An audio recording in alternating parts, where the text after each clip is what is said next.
Welcome everyone. Today's movie recap is a film named American Made, a crime action movie that tells the story of a smuggler who becomes incredibly wealthy while working for the cartel, including Pablo Escobar, the CIA, and anyone else who offers money. So sit back, relax, and I know you'll enjoy this one.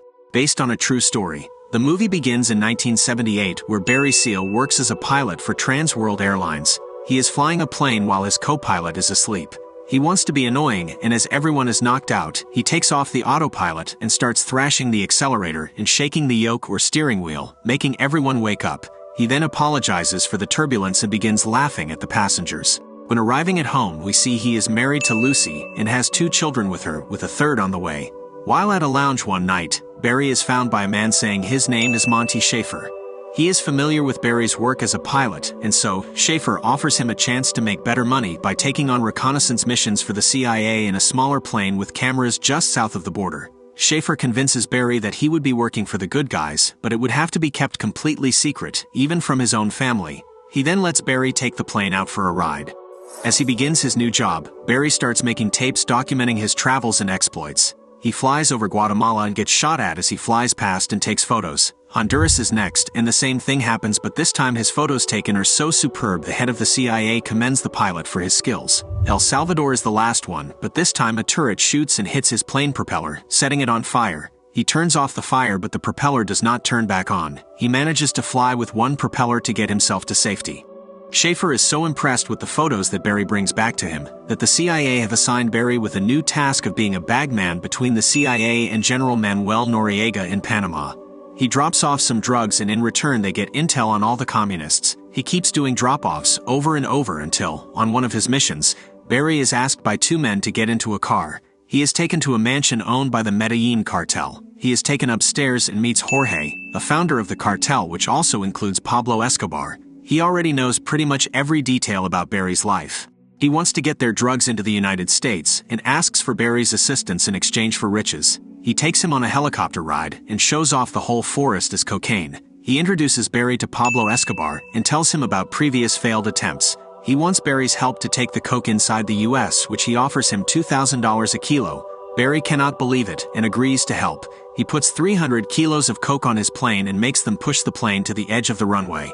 Barry then starts his engines and begins takeoff. The men bet if he's going to crash or not. He pushes his plane to the limit and scrapes the tree line but manages to pull up and continue his flight. He gets back to the US and gets to a desolate location. He opens a secret hatch and starts throwing the coke tied up with life jackets out of it. The men on the ground start picking up the bags and the mission was a success. Barry now has the trust of the cartel. He goes back to them and is handed a backpack full of cash. However, the DEA raid their compounds and Barry is inside. After hearing gunshots, he begins panicking and is eventually arrested. Pablo and his men are also arrested but are immediately released, probably from bribing the judge or something like that. Schaefer finds Barry in his cell and tells him there's a way out of this mess. He explains that those people he was taking photos of are a bunch of communists and called themselves Sandinistas. They managed to get themselves together and take control of a place called Nicaragua. It was the first successful revolution in Central America, and so, they wanted Barry to help the Nicaragua freedom fighters to fight against the communists. As the American population was scared of another Vietnam-like war, they didn't let the politicians have their way, so to supply the freedom fighters with guns and whatever else is necessary, they have instructed Barry to do this. He agrees to help and is told his house will be raided. Barry urges Lucy and the kids to pack up their things so they can move. Despite Lucy's questioning, Barry insists he cannot tell her a thing, leading her to lose trust in him. The SEALs move to Mena, Arkansas. Barry is taken to an airport by Schaefer and is told, "Is all yours, including everything between here and your house. Almost 2,000 acres. He cannot believe it. I own all this? This whole airport? The planes and equipment are also his. He is then given a map that has the locations of each law enforcement agency and where they watch. He now knows exactly how to get around each agency undetected. He is even given his cash back from the Colombians and accepts his assignment. He goes home to his wife who is complaining about there being no washing machine or anything at all. He starts throwing cash around and shows her the bag of money. He mentions that he is working for the CIA. He begins with his first flight to meet with the Contras, but it ends with them robbing his stuff instead of taking the guns. Barry calls Schaefer and tells him they are more interested in his boots than guns. He goes for another meeting, but this time he finds Jorge and is happy to see a familiar face. The cartel then make an agreement with him. Barry loads up the guns in Mina. Using Schaefer's intel, he'd bypass any law enforcement and go to Medellin and hand the guns to the cartel. He then picks up coke, goes to Panama to refill under the protection of his old friend that got a promotion and is a general. He'd get a cut as well. On the way back, he'd dump the coke in the swamps of Louisiana. The operation got so big he needed help. Barry gets 4 other men to help him on his trips when he realizes the workload is too much for one guy to pull off. They fly separate planes on their missions and are all buddies of Barry. Schaefer then asks Barry to bring back some of the Contras to the US for the CIA's newly established training base. They set it up on Barry's land, and upon arrival, some of the men run away. Barry's business grows so much that he gets more guns to send, bring back more people, take photos and get intel while delivering coke on the way. He needs to launder the money, so he starts opening up storefronts and he starts to contribute to the community and provide even more for his family while also shamelessly indulging in his wealth and setting up the entire town with a crazy cash flow. He has so much cash everywhere, he doesn't know what the hell to do with it or hide it. Eventually, the SEALs are visited by Lucy's freeloading brother, JB. Barry is not fond of him, and Lucy tells JB to get a job, so Barry sets him up working at the airport. JB ends up taking some money that Barry was hiding in the hangar, using it to buy himself a new car and to pick up a girl. The DEA starts catching on and notices planes slipping through the border. They start going after the pilots, but the planes have more fuel than the newer fancy jets and therefore more airtime, leading them to get away. The FBI have also investigated the financials of the entire town of Mina and realizes that money is gushing through it. Back in Mina, Barry is taken by the bank owner and is shown a vault that has been made exclusively for Barry. How about that? The same FBI agent decides to take a tour in Mina. He looks around and sees proper institutes, payphones, and everyone is driving around with damn expensive cars. Later on, while on a mission, Barry is being followed by the DEA and decides to intentionally crash land his plane. He loses a significant amount of coke, but he manages to get away. Meanwhile, the cartel runs into trouble when Pablo Escobar decides to declare war on the government of Colombia. This results in the cartel getting kicked out of Colombia. The only available spot to hand over the coke is Nicaragua. Barry meets with them to sort out the issues. At the same time, JB gets arrested by the sheriff after he is caught carrying a suitcase full of money. After bailing JB out, Barry drives him to a separate car so that he can leave and never return. JB curses Barry and drives away, only to be blown up by a car bomb. Barry didn't put the bomb in though. The cartel found JB to be a loose end and killed him. Barry gets rid of the car by dumping it in the woods. Schaefer meets with the head of the CIA, who tells him he is not happy about how half the guns has ended up with the cartel. He tells him to cancel the operation immediately. Barry and Schaefer meet to discuss what's been going on.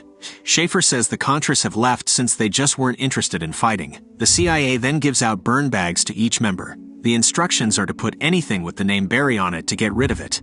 Barry knows he's being set up and attempts to move the entire stash of guns out of his airport. As he starts loading the items on the truck, the DEA come running in. Drop the box, shithead! Barry puts his hands up and the ATF come barging in as well. Put your guns down! Stand down! Barry is so popular the state police and the FBI turn up as well, saying that Barry is theirs to collect.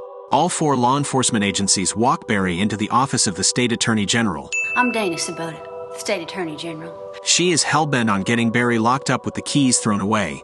She then gets an urgent call from the governor. She clears out the room, and as they all wait outside, Barry offers them a Cadillac for their troubles of bringing him there. I'll get each and every one of you a caddy.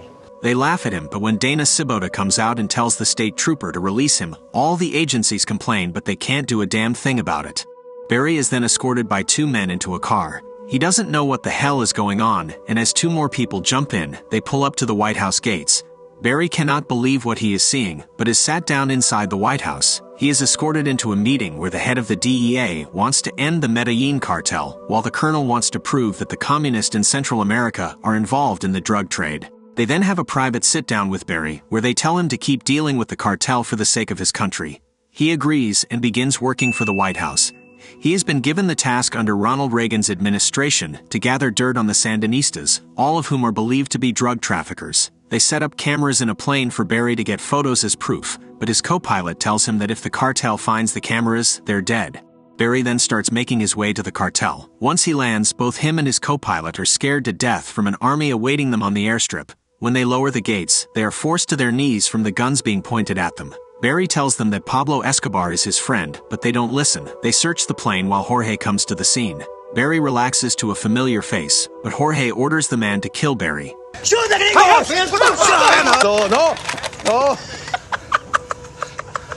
Turns out this was a joke that Jorge found funny. The co-pilot peed his pants while Jorge is laughing hysterically. Barry sees Pablo and still has his trust. They immediately start loading the coke onto the plane. The co-pilot was snapping the best photos of the leader of the communists, Pablo and Jorge.